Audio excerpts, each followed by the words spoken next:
All right, well, hello, and welcome to episode video thing of saying stuff about kitchen work. I don't know. I decided to attempt to try and make some videos regarding my experiences as a cook. And just the things I've learned, and hopefully the things I can maybe pass on for like when I leave the restaurant. And just as a pre-warning, sorry, my thing's going off. I will admit sometimes I have a tendency when I'm thinking I'll blink a lot, or you might see me do like weird things, ADHD stuff. I don't know what you want to call it, but it'll just be like little twitchy things I do, I think, while I'm thinking or while I'm talking, or I'm also by myself, so I'm like, oh, okay, I'm comfortable. But if you see me do anything weird, just brush it off. The main thing is to just give you advice. So I'm just pointing that out in case you're like, Ryan's blinking funny, or Ryan's doing weird stuff, or Ryan can't sit still. Leave me the fuck alone, okay? We're not perfect. But yeah, I think the biggest thing I wanted to start off with today was, I guess, like, what does it mean to want it what does if you want it, you have to want it mean? And it's something I've said here and there throughout the years of working there. And what I mean by that is, if you want something, you have to want it. And that means like it has to be important to you. So for example, I want to go and like get fit. I'm 147 pounds right now. I'm trying to like gain weight, eat more. So I'm trying to make that like, something that's important to me, and that takes time, and it is important to me. But like I've always said, like, oh, like I want to get jacked and be fit and be like, really strong. And but I haven't made it like a priority. It hasn't been something that's been important to me. And though I may want it, I ask myself, how bad do I want it? You know what I mean? So like, I'm not necessarily saying like, if you want something like, and you don't have it, or it's not happening right now, that you're not going to have it. But if you put it this way, like, let's say you want to be really good at like cooking, right? And you like want to study, and you have the choice to like sit down, read a book, study, watch videos, ask questions from like people who know. There's tons of resources for the things that you want to do to succeed in the thing that you want to do, right? So, but alternatively, what you could also do is like, oh, I could do that, or like I could just spend my money on a video game, or I could, like, I don't know what kids are doing these days. I'm just using video game because it's very simple, and it's very like more dopamine, instant gratification based, right? So you can go ahead and like do things that maybe are a bit more of a struggle, like going to the gym, like reading a book, or you can do something easy. And you have to ask yourself, like, what was more important to you? Was it like buying Red Dead Redemption 5 or GTA 10, whatever the fuck, it could be, right? Like, and your actions will show you kind of like what's important to you, right? So with that being said, like when I first started out at Bao, it was important for me to be successful there, to work really hard. And I also like was living, like I was my own source of income, right? Like I don't have my family to like bounce back on and be like, hey, can I borrow money? Not to say I wasn't struggling and didn't borrow money here and there, but it certainly was not ever money for rent. So like my success and my quality of life, and like whether I wanted to struggle or if I really wanted to like make as much money as possible, and also get a promotion, like that was my goal, right? I didn't want to just make minimum wage. I didn't just want to like just be line cooking. Like I wanted to do more than that, or at least more in the realm of cooking, or in a restaurant, or in a leadership capacity, right? Which is a very common trend for me, like becoming a leader, getting the promotion, like learning new things, being challenged, right? And that's what's important to me. So I was always able to make that happen. And also, when I say it's important, is it also came naturally in a sense. Not that I was, you know, not that I had a knack or I was necessarily talented at leadership, but I certainly, maybe there could have been a slight predisposition to that made it easier for me to gravitate towards that direction. But it also took a lot of work. Like, I wasn't just going to show up and be like a leader off the jump, right? So it takes time. So just keep that in mind. But yeah, when I first started, my first day, actually, it was brutal. I got thrown into like the hardest station. I didn't know what the fuck I was cooking. Like, I've never cooked pancetta before. I didn't know what a scallop was. Like, I didn't know anything, right? And I'm just trying to move as fast as I can and show, like, you know, my boss at the time, like, I could do the job, right? Because I was like, I had actually just quit my previous job, like, just full on quit, didn't even like give notice, which is, I don't recommend that. Don't do that. But that can be another conversation for another time. I tend to tangent, so I'm trying to keep it focused. I have notes off screen that you can't see, so I can make sure I stay on track. But yeah, so I was just trying to like show, like, hey, like, I can do the job. I'm like proficient. I'm a strong worker, like whatever you need. And the biggest things I showed were like reliability.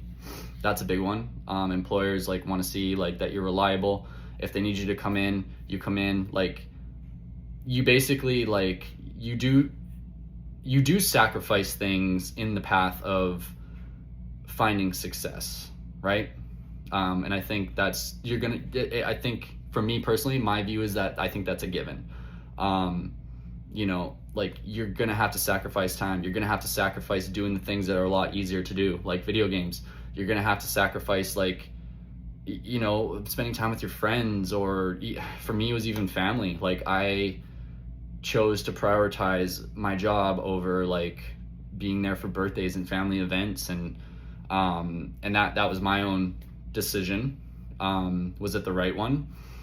In some forms, no, because like, obviously I think there needs to be a balance, and you need to make sure you obviously, like, you know, show the people that you love them, right? And be there for things because they want you there, and you should want to be there, right? And I never really felt like I didn't want to be there, but I also knew, like, if I wanted to get anywhere, I had to put in the time. And so that meant, like, yeah, open availability whenever you need me. You want me 6 days a week, I'm your dude. Like, don't worry, I've got it. I'll figure it out. I'll make it happen. And that was like what I did. And you have to have a level of that in order to like succeed and get the things you want. So if you want to be like a good cook, and you like, or even if you want like more hours, I don't care what it is, but if you want it, you have to demonstrate a level of like commitment to like getting that. The energy you put into it is the energy, the thing you're gonna get back, right? So if you're like, I need more hours, whatever, well, how are you going to show like your employer, okay, let's give this guy more hours? What are you demonstrating in terms of like your worth and your productivity? If you show up to your job and you're kind of like doing a half-ass thing because maybe you're like, oh, I'm not really like into it today, like, or, you know, I'm feeling kind of tired or whatever, like, you're allowed to feel that, but you also are the one who, in my opinion, is the one who's able to either let that be the thing to affect your energy towards what you're working towards, or you can become resilient and be like, yeah, okay, I'm not feeling great, I'm still gonna come in and kill it. You know, I'm feeling depressed today, I'm still gonna have to go to work. That's a common thing. Like, I'm not trying to promote like unstable mental health by any means, but like, I think there is something to be said about like pushing on even when you feel like you're not into it. And as you get older, for maybe like some of the, you know, the younger guys, like, you know, work is going to be something that's going to be a constant in your life. And if you really want to find success, it's going to be something that you're going to have to put a lot of effort into, because it's going to suck if like you've got rent to pay, you're on your own with no partner or any roommate or anything, and you've got like $1,400 in rent you got to pay, plus hydro, plus getting groceries, like, and then what, you're going to work 3 days a week? Like, no, you're not going to get ahead. Especially nowadays, it takes a lot to get ahead. So keep that in mind too. certainly not trying to discourage you, but these are the facts. This is what it is. Life can be easy, but life will also have challenges, and just maintaining life and just like getting by in the world, and it's not easy, right? So you need to really ask yourself, like, do you want to be just like scraping by, or do you actually want to make a name for yourself, So that was my thing. I always like just busted my ass. So that's one point, I think, in terms of like, if you want it, you have to want it, right? If you want the hours, you got to demonstrate to the boss why you're gonna do that. If you're wanting to find success as a really good cook, you need to learn shit about cooking, right? And you also need to learn the realities and the actual like real life applications of working in a restaurant. A lot of people think like when you're a cook, or it's all about like you get to fucking make the recipes and like do this really delicate, really intricate plating. That's an aspect, certainly. And if you work at the right place, you'll find recognition for like your recipes or like your plating or your quality. But at the end of the day, like, and I say this in the best way possible, you're doing the same thing every day. You're cooking the same dishes with some variety mixed in there, allergies, substitutions, whatever that is. But you're going to be doing the same thing over and over, and that's something a lot of people don't realize. And it can be a grind, and it's almost a struggle maybe sometimes to like find something that's like refreshing and new, and that's up to you, right? Like you can choose your day and show up to just be like, oh yeah, like, okay, just gonna do this again. Or you can like learn a new station, ask one question, try one new thing. If you're like gonna be making food for yourself for your lunch, try to change it up, try to apply something different into it, right? Like that's gonna help you succeed. I think another major point that is important for anyone who's like, you're trying to make it as a cook or whatever you're trying to do, is your failures. And I just had recently a conversation about failing. And with failure, like, I think it's natural for anybody to like have failure, and it feels uncomfortable. It feels shitty. You don't feel good if you failed. You feel like you don't feel good about yourself, right? And it's very easy for us to like take our failures and let those define like who we are and what we're worth, okay? But the best mind shift you can have towards failure is embracing it. And if it's important to you, like if you're feeling strongly about, oh, I failed, that's a good thing, because it shows that you give a shit. It shows you actually cared about whatever it is you were trying to do, right?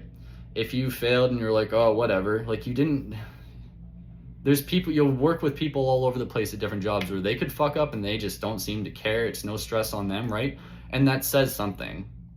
Or, obviously you could be the person, oh, like I fucked up, like how can I ensure that doesn't happen again? What caused this failure in the first place? What wasn't I ready for? What didn't I think? What did I think? Like sitting down and observing the failure on a deeper level and journaling it or picking it apart, like really, really seeing it for what it is. Here's my example. So, sorry. So I had been working at Bow & Stern for, I don't know, it was probably half a year, something like that. I don't really remember. It was probably maybe a little less than that. I was mainly working the fryer station. I was pretty good at it because of all my like previous fast food experience working with deep fryers and whatnot. So it's like, frying fish was like nothing to me. But I would occasionally like be working pans. I was pretty good at it, but I wanted to get better. But like over time, I was like, okay, like I would cook really fast. Like I'd be really fast, like as fast as I could. I would be like, the minute that bill came in and it was called, it was fucking fired. Like it was boom, instantaneously, like within 5 seconds. And that was the standard I had, and that was actually like the level that we were cooking at in terms of like the pace and like what you needed to do, because it was very easy to get swamped on pans. And like if you didn't stay on top of it by the second, that 1 second like made or break you. Way different world. You had no support. You had no like pans to cook that we have now. You have no person really plating for you or able to like fire some of your stuff. We didn't have a cooler, like it was a lot of stuff. So it made the job way harder. But there came a point where I was like, you know what? Like, yeah, no, I'm actually like pretty good at this. I'm like, okay, like I can do this. So Valentine's Day was rolling up, and my chef at the time, he had made a feature kind of menu thing for Valentine's Day. There was like a feature platter, a feature dish. In hindsight, I have no idea why I didn't bother to like look at the recipes or understand what I was cooking or anything. But I came to work. I was listening to like my favorite pump up music. I was like really getting jazzed up. I was like smoking cigarettes in the back. I was like visualizing my success and like working pans. I'm like, I'm gonna kill it tonight. I know it's gonna be busy. I'm gonna do my absolute best. I'm gonna set up my station perfect. Like everything's gonna be perfect. I'm gonna fucking kill it. This is gonna be it. I'm so excited.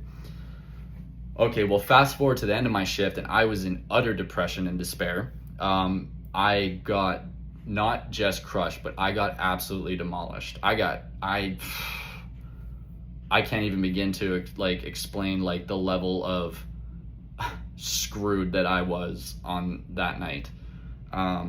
You know, I didn't know anything about what I was cooking for the feature stuff. I didn't do any research. I didn't watch any like of the demos like that the chef was doing. I just kind of was like, I'll just pick it up or figure it out or whatever I thought, like, you know.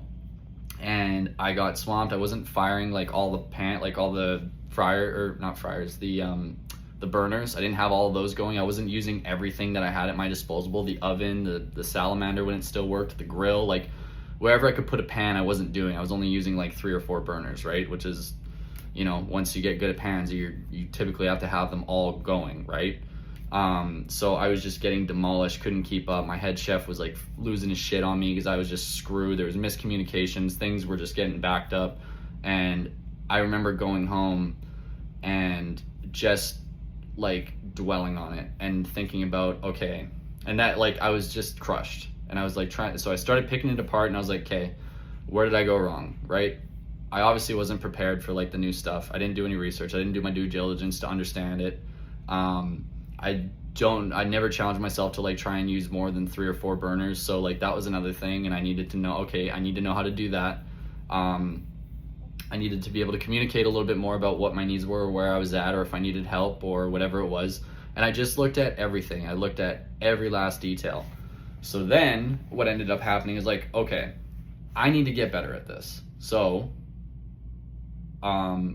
with no pay, I took time out of my day on my days off to go to the restaurant, and I watched the best pans cook we had at the time, and I just watched him. I sat at the end of the line. I had a little notebook, and I would just write notes, and I would just look at what he's doing, and that's all I did. And I think I did that for a couple nights, and I just really like watched.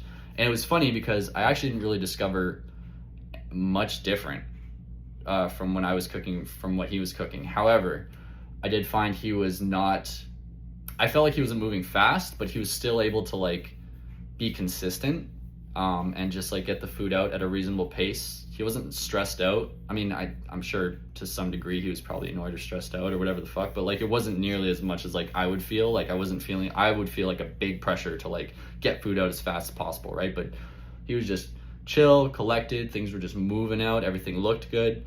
And I was like, man, like what am I missing, right?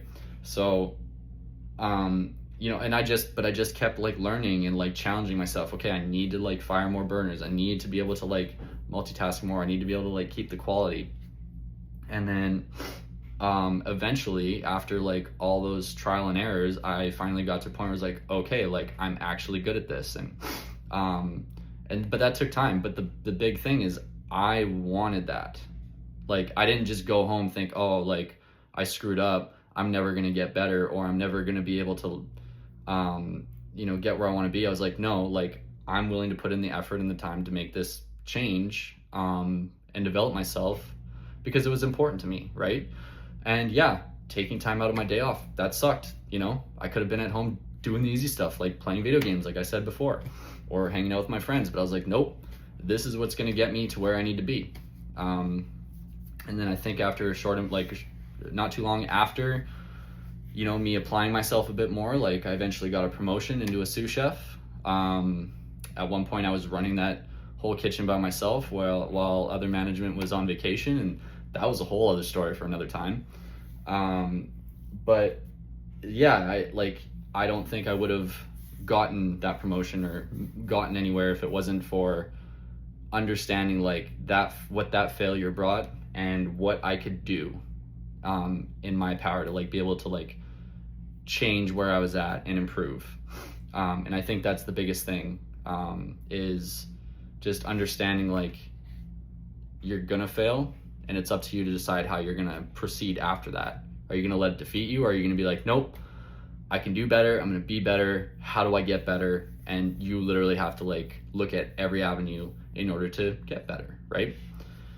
So that would be, I guess, my advice in terms of like, if you come to a point where, you know, you're struggling with something or you're feeling frustrated, the struggle is just a means to an end. That frustration just shows that you care. It shows that you're on the verge of something that's going to be bigger, and you're going to get there. And it always, in the moment, it always seems so much bigger than it really is, until you look back on it. You're like, oh, like that was literally like this small piece in the grand scheme of like the whole picture. And that one Valentine's Day was just like one piece in like, and a smaller scale of stress compared to like the other things I've seen happen. And that's the thing too, right? You go through enough things where you have enough like crashes and burns where like you screwed up or you had a shit night. You go through enough of those, and that's just experience, right? Like the nights where things go awful are the nights where you get the most growth. You don't get growth. Like, do you get growth if you just like, you know, you can bench press like 200 pounds and you're bench pressing 50? Okay, cool. You did it. Cool. Easy, right? But you didn't get anything out of it. But it's when you can like bench press like 220 instead of your 200. Like if you're not pushing yourself or like going through those struggles, like you're not going to find the growth. And you're not going to find the resilience. And that's the other big part, is becoming resilient.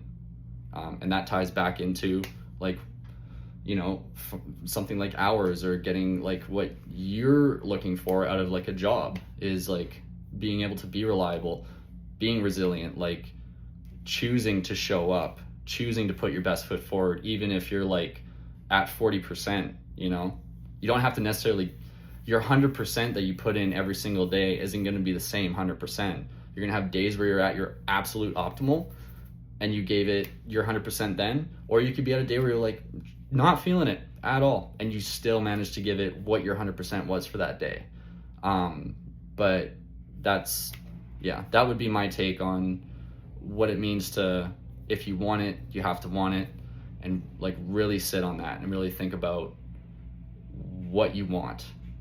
And I can see, you know, I've seen people I've worked with where they come into a job, doesn't even have to be the restaurant, and I've seen that, like, you know, they're not happy with what they're doing, right? And maybe they don't realize that at the moment. Maybe they're just kind of like stuck in, oh, like I'm just doing this because I, you know, it's the only thing I'm good at, or I don't think I'm good at anything else, or I haven't tried to get anything good at anything else. Like, and then people just kind of get stuck in jobs that they don't really want to do, but they also don't want to put in the effort to like find a new job, or they don't want to put in the effort to like get educated, or like, you know, it's just a circle at this point, right? It just comes down to how bad you want anything. You know, you could either just be lazy, let it all just go by, and then 5 years later you're like, man, I didn't do shit. Or 5 years later you could be like, whoa, holy crap, like I'm a sous chef, I'm making good money, or I'm a manager, or I have my own thing going on, like my own business, whatever it is. But it's up to you to make that happen, and you just need to ask yourself, how bad do you want it? Because if you want it, then you have to want it. And if it was important to you, then it would either have happened or would be in the process of happening. So that's my advice for today. I'll try to get another video. I was thinking more in terms of like efficiency of cooking on pans or just cooking on the line, and like how I approach going through a dinner service, just so you guys have a bit of a reference. And yeah, at the end of the day, I just want to see you guys succeed, or, you know, if this answers any questions and you're feeling doubtful, you know, I just hope it helps. So thanks for watching, and I'll see you next time.